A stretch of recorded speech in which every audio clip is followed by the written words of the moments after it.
അസ്സലാമു അലൈക്കും വറഹ്മത്തുള്ളാഹി വബറകാതുഹു. അൽഹംദുലില്ലാഹ് വസ്സലാത്തു വസ്സലാമു അലാ റസൂലില്ലാഹ് വഅലാ ആലിഹി വഅസ്ഹാബിഹി വമൻവാല. സ്നേഹമുള്ള സഹോദരന്മാരെ, സഹോദരികളെ, മനുഷ്യവർഗത്തിൻ്റെ ആജന്മ ശത്രുവാണ് ഇബ്ലീസ് അഥവാ പിശാച്. ആ പിശാചിൻ്റെ കെണികളെ സംബന്ധിച്ച് നമ്മെ ഉണർത്തിക്കൊണ്ട് പണ്ഡിതന്മാർ പലരും പല രചനകളും ഉത്ബോധനങ്ങളും നടത്തിയിട്ടുണ്ട്. അതിലേറെ പ്രസിദ്ധമായ ഒരു ഗ്രന്ഥമാണ് ഇബ്നുൽ ജൗസി റഹിമഹുല്ലയുടെ തൽബീസു ഇബ്ലീസ് എന്ന ഗ്രന്ഥം. അതിൽ അദ്ദേഹം എന്താണ് തൽബീസ് എന്നുള്ള കാര്യം വിശദീകരിക്കുന്നുണ്ട്. അത്തൽബീസു ഇൽഹാറുൽ ബാത്തിലി ഫീ സൂറത്തിൽ ഹഖ്. സത്യത്തിൻ്റെ രൂപത്തിൽ അസത്യത്തെ പ്രകടമാക്കലാണ്, അവതരിപ്പിക്കലാണ് തൽബീസ് എന്ന് പറഞ്ഞാൽ. പിശാച് ആ രൂപത്തിൽ മനുഷ്യരിൽ പലരെയും കെണിയിൽ വീഴ്ത്തിക്കൊണ്ടിരിക്കും. അതേപോലെ തന്നെ പിശാചിൻ്റെ മറ്റൊരു പ്രവർത്തനമാണ് അൽ ഗുറൂർ.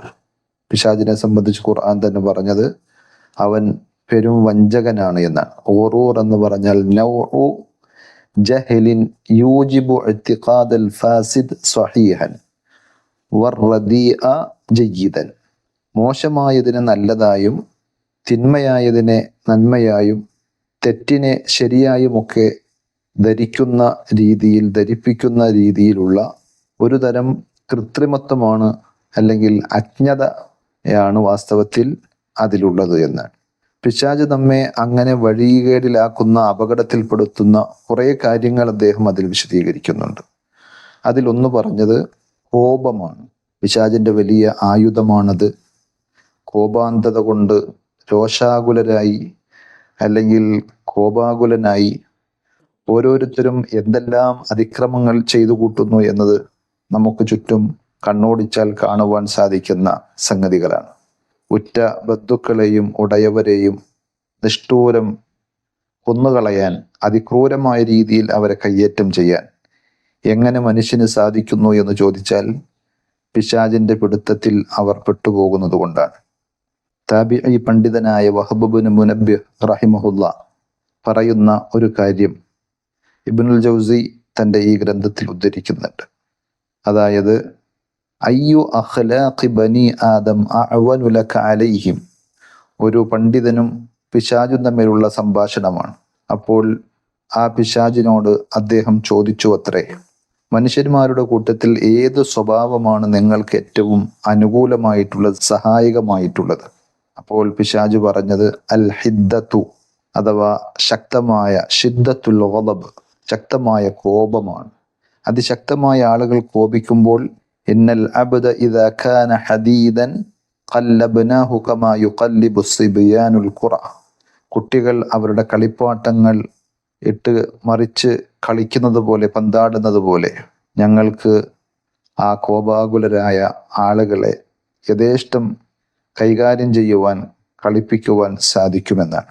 അതുകൊണ്ട് നബി സല്ലല്ലാഹു അലൈഹി വസല്ലം പറഞ്ഞു, തീർച്ചയായും കോപം പിശാചിൽ നിന്നാണ്.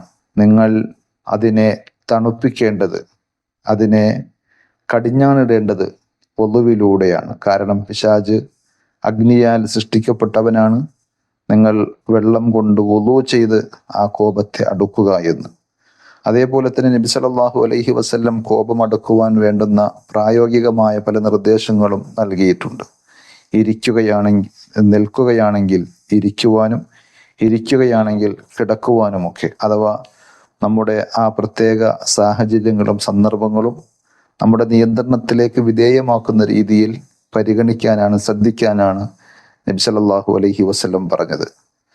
കോപാകുലരായി പലതും ചെയ്യുന്ന ആ അവസ്ഥയില്ലാതിരിക്കാൻ പിശാചിൽ നിന്ന് രക്ഷ തേടേണ്ടതുണ്ട്.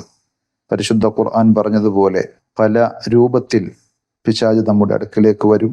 ആ പിശാചിനെ ശത്രുവായി കണ്ടുകൊണ്ട് സദാസമയവും അള്ളാഹുവിൽ വരമേൽപ്പിച്ച് പടച്ചറബിനോട് ദുആ ചെയ്ത് രക്ഷ തേടിക്കൊണ്ടിരിക്കണം. ഇന്ന ശൈത്വാന ലക്കും അദുവ്വുൻ ഫത്തഖിദൂഹു അദുവ്വ.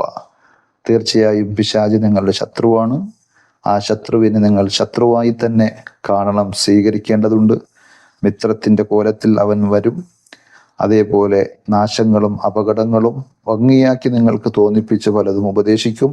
ആ കെണിയിൽ പെട്ടുപോകാതിരിക്കാൻ ജാഗ്രത പാലിക്കണം.